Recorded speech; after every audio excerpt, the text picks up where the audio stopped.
มื่อขาหันก้นหมึกก้นเลิงมักมีหลีเป็นอยู่ลีกินหวานกัดเย็นจำสากุยกับก้นสื่อต่อซ้ำผ่านโลงไหนเนี่ยเขามีใจเฉพาะจึงหนังหือไหนเขากัดเตสืบเห็นกว่าซ้อมกันเขา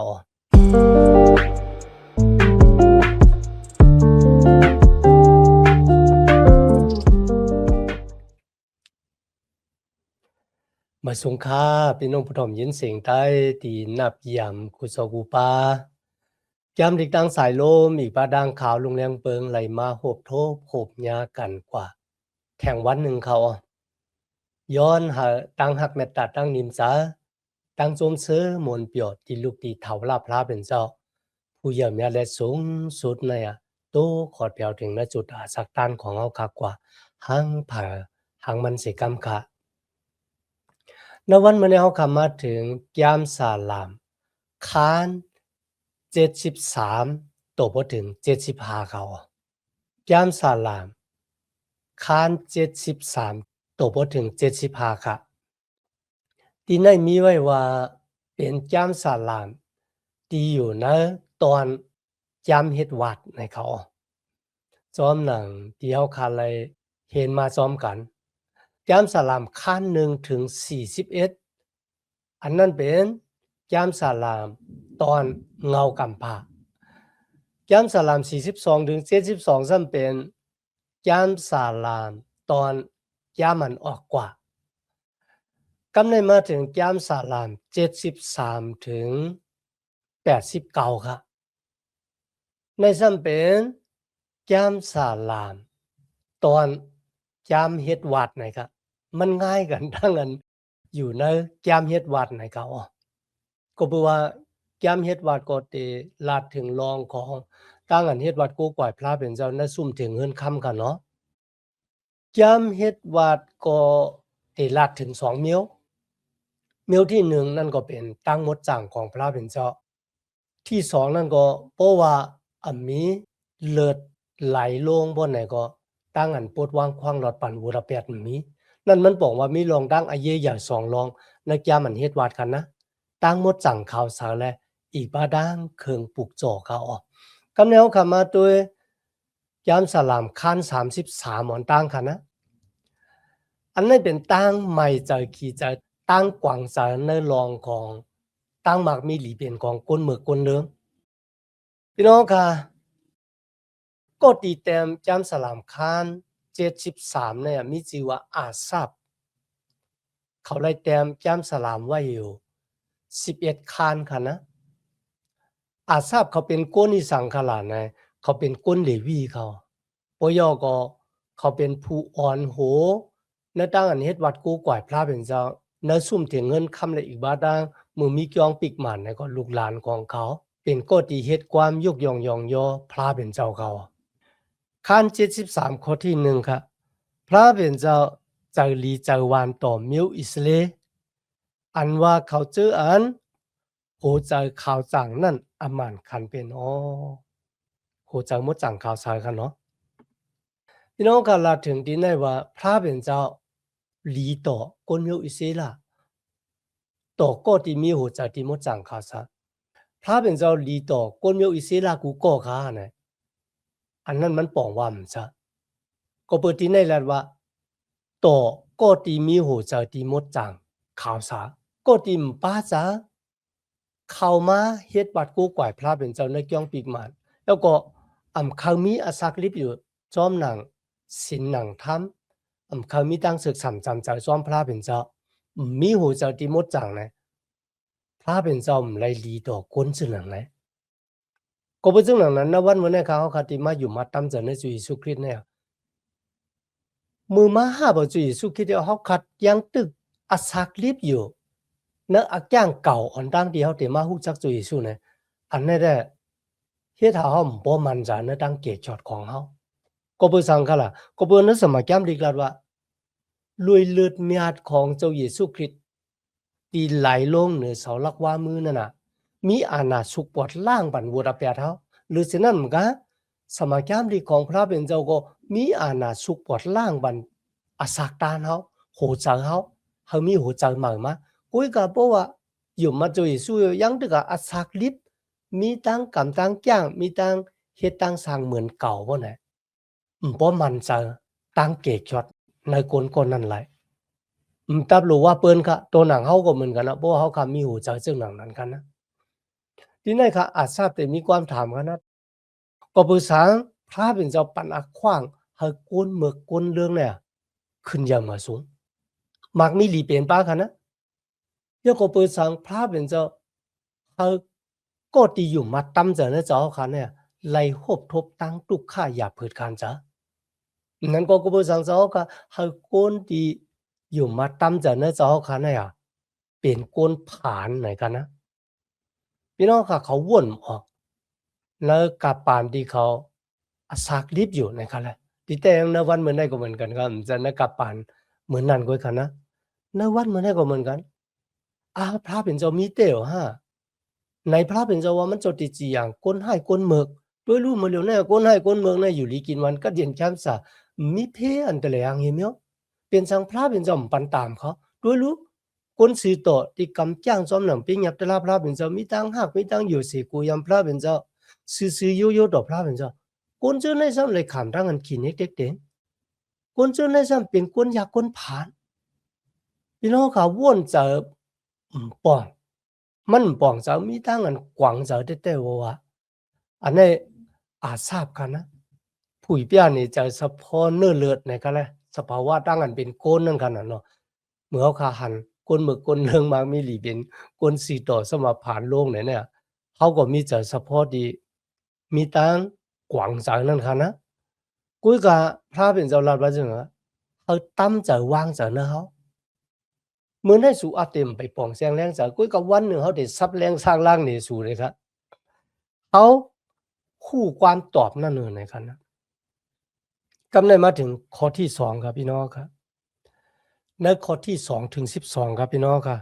ข้าเจ้าจั้นตั้งอันอยู่มัดตั้มใจในมันเจ้านั้นจำตักหายกว่าแลตั้งอันอยู่มัดในมันเจ้านั้นจำตักเซงกว่าหมดอันในอาจทราบมีตั้งกวางใจว่าก็นั้นตั้งอันอยู่มัดตั้มใจในพระเป็นเจ้านั้นมันเด็ดและอากิ้วยังไงด้วยลูกก้นติ่มอยู่มัดตั้มใจในพระเป็นเจ้ามากมีดีเป็นบทอันนั้นนะครับพี่น้องค่ะมันป่องว่าอาจทราบญาติออกนอกเส้นทางของพระเป็นเจ้าปกติราชสีก็มันเหืองมันเกิงมันไปล่มกันนานกว่าค่ะนะก็เพื่อสังค่ะก็บอกว่าหันว่าก้นมือก้นเรื่องก้นดิ่มอยู่มาตั้มจะเนื้อพระเป็นเจ้าเขาเป็นก็ตีมากมีหลีเป็นเนี่ยก็ขึ้นอย่ามาสูงอยู่ลีกินวันกัดเย็นย้ำสะพระเป็นเจ้าก็ไม่ปันตามไม่สังที่เขาพี่น้องค่ะก็เป็นเรื่องนั้นทราบว่าวางกำคากว่าเฮ็ดเหมือนเจ้าหนังก้นเจ้าในหลีดับโหลอยู่สิกูยำพระเป็นเจ้าดับโหลซีโยต่อพระเป็นเจ้าในกันนะพี่น้องค่ะญาเด็กกวางเส้นทางของพระเป็นเจ้ากว่ากำเนิดคำมาด้วยห่างผางกวนหมึกกวนเรืองในสายตาของอาทราบเป็นจึงหือบ่ในจังเดี๋ยวเจ้าข้อที่2เราพอถึง12ในกันนะกวนหมึกกวนเรืองตกชิงของเขาก็อยู่ลีกินวันกัดเย็นข้ามสามีเพยกะมีอันตะเลยังโตหนังในวันที่เขาตายก็ยังมีหมาสาปางซ้อมปล่อยอย่าปล่อยหลงเด็กนะอันนี้อาทราบเลยหันจังไหนวะก้นเมื่อก้นเรื่องก็ปือสั่งมันเปลี่ยนกว่าจังหนังไหน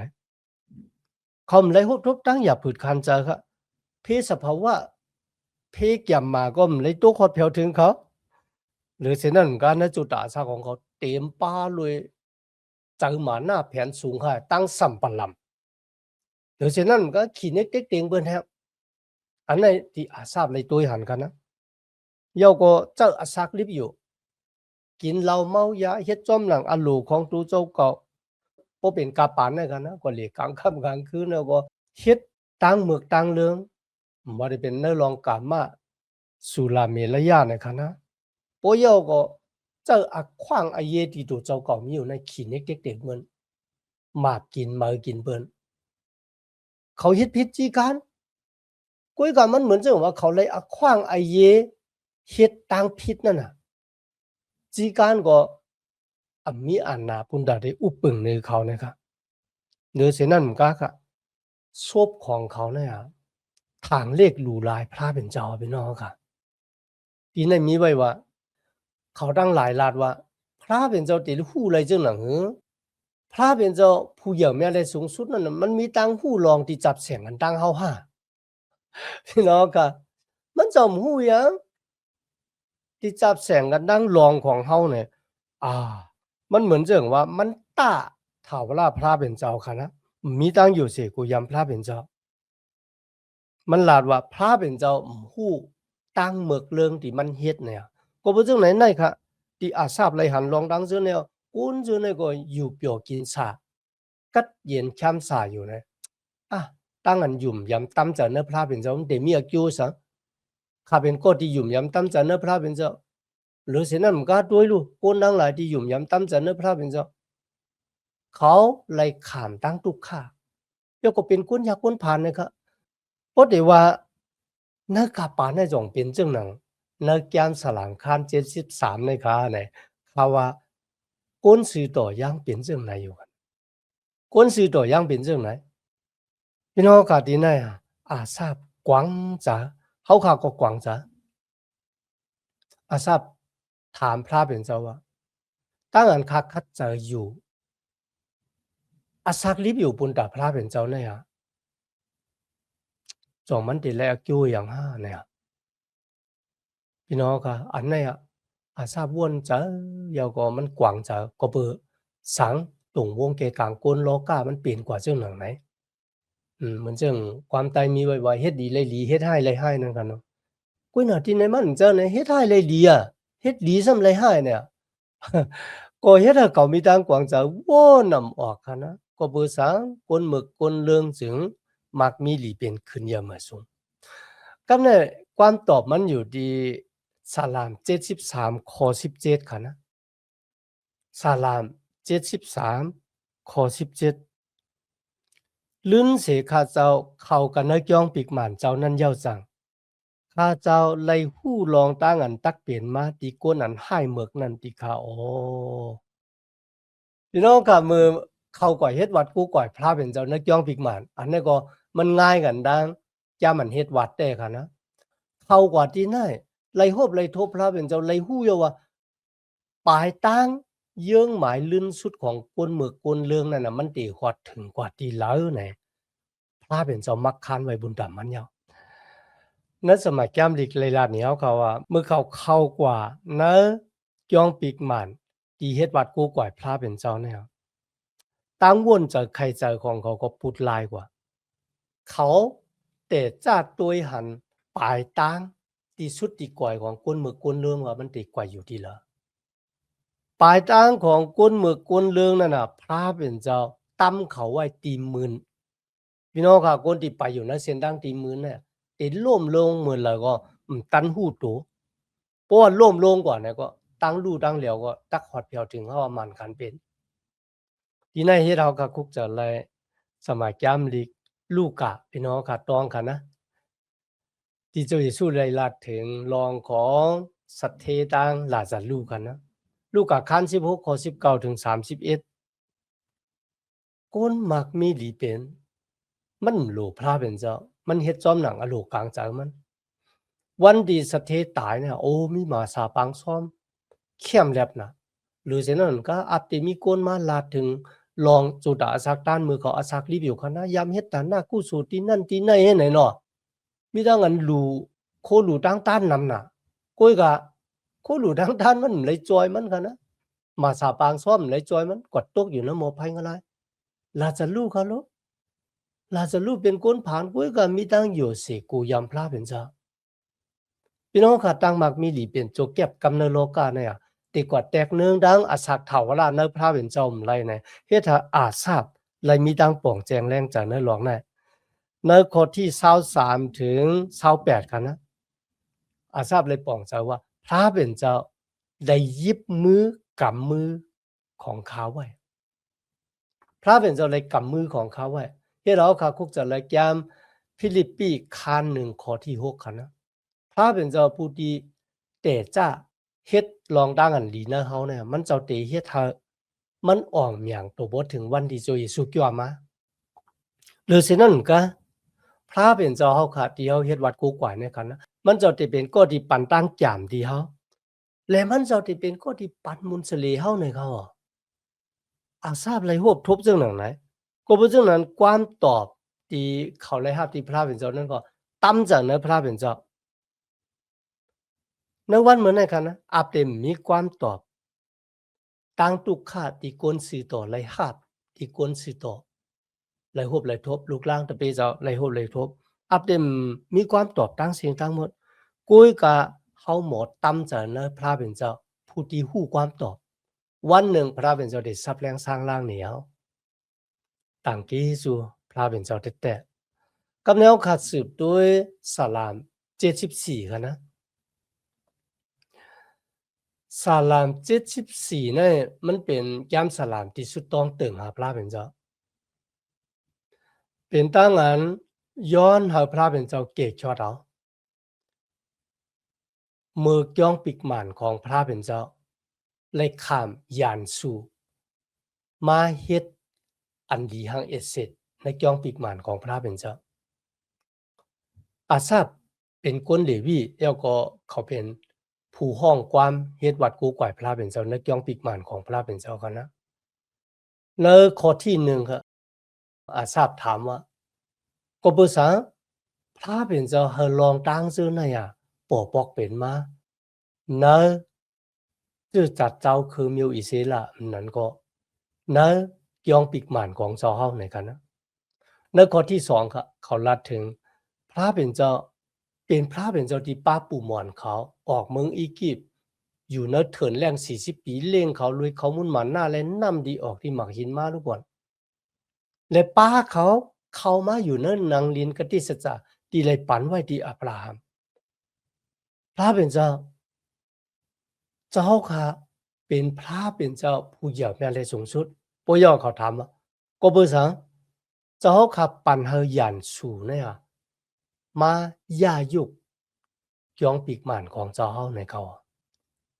ก็บ่ซังเจ้าค่ะปันนักขว้างเฮายันสู่มาเฮ็ดให้ย้องปีกหมานของเจ้าค่ะลีหังเอเสร็จมีตั้งกูเกิดพี่น้องกันในยามสลาม74ข้อที่4ค่ะนะยันสู่เจ้าเฮาเจ้านั้นอ่อนกันห้องแสนปล่อยอ่องซึกกันในจ้องปีกหมันเจ้าเฮานั่นแลเขาเฮ็ดไว้ติมาติต้องปุณลักษณะอันเขาเป้แหน่งนั่นติค่ะพี่น้องค่ะนึกกะปันน่ะไปเจอค่ะนะไปมีค่ะก็ติมาเฮ็ดตั้งอันดีหังเอเสร็จในจ้องปีกหมันของพระเป็นเจ้ากุยก็มันเป็นความปลอแพทย์ที่พระเป็นเจ้าให้เขาโหทะลองตั้งที่ปปอกเป็นมาเนื้ออนาคตมันเป็นความปลอแพทย์วายเสนั้นเขาก็เลยหันลองได้ในกะปันอเล็กซานเดอร์มหาราชาคุณโอคำหลวงอเล็กซานเดอร์ของคนมิวกรีกนะครับแหละมันมีจอมศึกมัน4ก็วายเสมันตายกว่าอ่อนดังจุยสุติมาเกิด1ปาก75ปีนะครับนะอเล็กซานเดอร์ตายเอามีจอมศึกหลวงมีชื่อว่าแอนไทโอคัสเอพีฟานีแอนไทโอคัสเอพีฟานีก็ไหนค่ะนะมันไหลมาโจรในเวียงเยรูซาเล็มเอามาได้เป็นคนมีเอามาได้เป็นเงินคำค่ะนะมันโจรเอาในเวียงเยรูซาเล็มเดี๋ยวก็เฮ็ดให้จ้องปีกหมานของพระเป็นเจ้าเนี่ยมันโกเกิกนั่นขนาดลีหังเอเสนั่นขนาดมันเฮ็ดจึงค่ะล่ะบ่ได้จึงมันเอาน้ำต้มเนื้อหมูเนี่ยเอากว่าเสนอกอกเนื้อกอกที่เจ้าสักกับหลู่บรรพระเป็นเจ้าบ่ได้เป็นกอกเงินกอกคำจังได๋ลูมันเฮ็ดร้อนลีหังเอเสแต่ว่ากอกที่มดจังข่าวสารของพระเป็นเจ้าหรือสินั้นก็ค่ะนะมันเอาหุ่นหางสร้างทูตจูปิเตอร์หุ่นหางสร้างทูตที่เขาเฮ็ดวัดโกกวายค่ะนะเอากว่าตั้มไว้ที่มดจังของพระเป็นเจ้าฮัลโหลพี่น้องเฮาค่ะอาเต็มได้เป็นมา นึกกับปานของอาทราบกวยกำเป็นความปะโลบแพยก็นึกจำตันยีลากคานแปดก็มีเขาพี่น้องค่ะในซ้ำเป็นวายเสจุยสุสานขึ้นกว่าเมืองกลางเฮา70 ปีใต้ตัดหวังก็ห้องว่าตี้ตัดไหนคะนะเป็นจอมซึกของกวนโรมาเขาอาโลมันเผาเกียงปิกหมานของพระเป็นเจ้ายก็เฮ็ดให้เกียงปิกหมานของพระเป็นเจ้ากูเกิกหลีหังเอเสดคะนะอาโลพี่น้องค่ะความปลอแผดของอาทราบไหลอ่องหยังกำไนยังมีเกียงปิกหมานลังมาเฮาขาทั้งหลายมีดังหยุ่มว่าคุณมีอิสระติกดตั้งเกียงปิกหมานหลังที่3ขึ้นมาตีไหนก็เหมือนกันนะครับก้นดิมอยู่เสกกูยำพระเป็นเจ้าที่เอาล่องอันดียังเอเสร็จเข้ามาในเกียงปิกหมานของพระเป็นเจ้าเฮ็ดให้เกียงปิกหมานของพระเป็นเจ้ามีตั้งอันกูเกิกอันนี้ก็เป็นรองของอนาคตกันเนาะกำเลยมาถึง74ข้อ12ถึง18กันนะที่ไหนทราบแล้วว่ายันสูของเฮาเนี่ยเลยเงียบเฮากว่าก็บอกว่าก้นกำนำนะจื้อจัดเจ้าคือเฮาอันนั้นเราเป็นเจ้าคือมีอิสระเป็นก้นเงืองอ่ะเป็นก้นเงืองอ่ะที่ว่าเนี่ยก็บอกว่าเขากว่าเฮ็ดวัดหุนทางสร้างทุกองหลังแปดพระเป็นเจ้าเถงแปดพระเป็นเจ้าไหลไหวน้ำมาพระเป็นเจ้าเขารอดว่าก็เปอก้นนะจื้อจัดเจ้าคือเฮากำนำเป็นก้นเงืองอ่ะพี่น้องค่ะลองดังในก็ปอกเป็นมาชมหนังเดียวคาเลยหันมีแต่กันนะในปับปุรุน70 ปีลีกันเนาะพระเป็นเจ้านะครับฉันดอจอยเฮาค่ะเฮาป่นเสตั้งหยับผืดคันจ้ะเฮาขับเป้อวันดีเจ้าค่ะติเกกชอเราค่ะเนี่ยก็ตั้งที่สู่พระเป็นเจ้ากันนะซ้อมหนังเดียวคาเลยหันเมื่อคุณมีวิสิละไหวน้ำมาหาพระเป็นเจ้าสุดต้องตึงหามันเจ้าพระเป็นเจ้าเลยจอยแถมเขาเขาออกป้นม่วนหลอดเสตั้งทุกข้าหยับผืดขานจ้ะปอกหนึ่งเย้าปอกหนึ่งปอกหนึ่งเย้าปอกหนึ่งพระเป็นเจ้าจอยเขาจอยแถมเขาตั้งจอยแถมพระเป็นเจ้าเนี่ยมันอยู่เหนือตั้งว่วนเจอใครเจอของเขามันบอกว่าตั้งว่วนเจอใครเจอของเขามันคึดเอาว่าที่เวียนตั้งอันพระเป็นเจ้าเฮาไซรัดเมติปาชาปล่อยเขาออกป้นเสียตั้งอันเป็นขี้คา70 ปีในเมืองป่าปุรุนอ๋อโลมันดีอ้ามน่ะเฮาเขาโต้เอาเครื่องเจ้ออันหมดจางข่าวสารเนื้อก้องปีมันขึ้นไหวปอกมาที่เวียงเยรูซาเล็มฮัลโหลพี่น้องเฮาค่ะอันนั้นเป็นพระเป็นเจ้าช่วยแถมเขาก็บ่จึงนั้นในวันเหมือนในค่ะนะพระเป็นเจ้าเฮ็ดลองตั้งอันใหญ่เมียปุณตาเขาในวันนั้นเลยจึงหนังปุณตาเฮาในวันนั้นในวันไหนก็ไหลจึงหนังนั้นก็บ่เป็นพระสู่เหลียวป้าเหลียวกันเฮาก็ตั้มจะวางจะเนื้อพระเป็นเจ้าตั้งตุกข้าหยับผืดกูลองที่เฮาไหลทบเขาก็ตั้มจะวางจะเนื้อพระเป็นเจ้ากำแนวก็มาถึงแก้มสลาม75อันนี้จำเป็นตั้งอันเฮ็ดความในตั้งเป้แหน่งพระเป็นเจ้าเลยเกกชอเราเย้ามีตั้งเป้แหน่งเย้าเนี่ย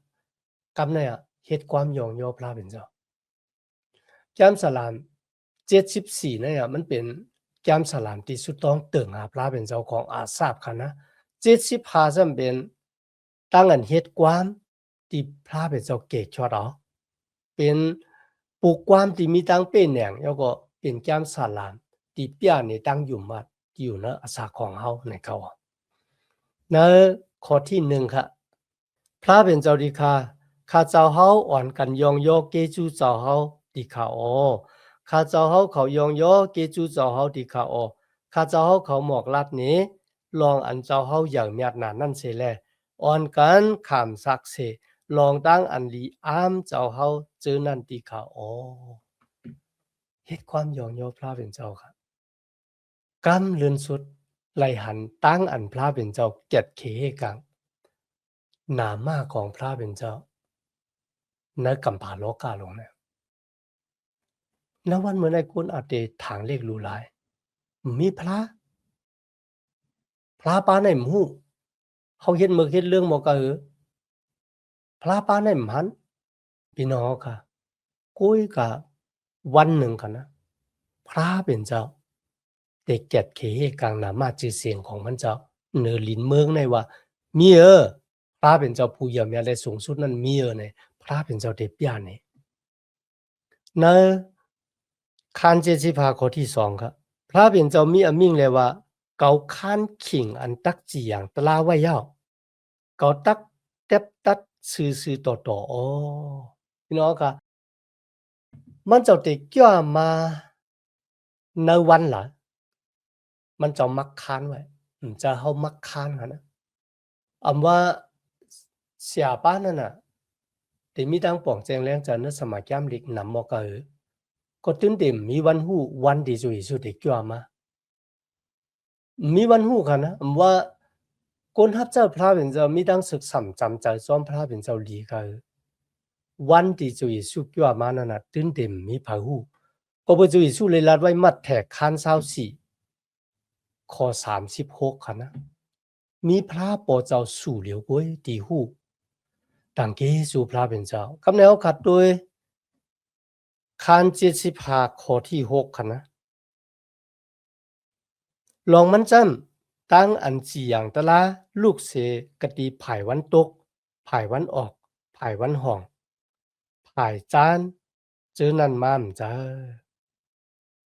พี่น้องค่ะในวันนั้นเขาขัดติเลยหันพระเป็นเจ้าจั่วลงมาจอมหนังตีมันจะเป็นก็มักคานเอาไว้เขาก็เพราะฉะนั้นในวันเหมือนในค่ะจุดาสักตานเขาเขาก็หลุเลยลุ่มละอาสักตานเขาค่ะหากพระเป็นเจ้าอยู่เสกูยำมันเจ้าซีโยดอมันเจ้าเห็นหูจักนำคำตลาพระเป็นเจ้าเลยเอามากำจ้างเฮ็ดจอมกูวันวันที่พระเป็นเจ้าเกี่ยวมานั้นก็มันเจ้าเขาตั้งตายปอเป็นมานาสาเขาคาแนวันนั้นเขาเต็มมีด้านจะเรียกข้อโขมก็เปือ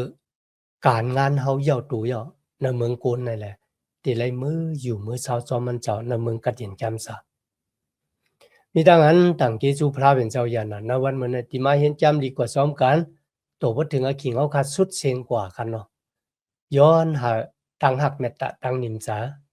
ตั้งโสมเสือหมนเปียวตีลูกตีเถาลาพระเป็นเจ้าคามาแต่อยู่นั้นหูเจ้าคากว่าหังผาหังมันสิกำค่ะมาสุงคา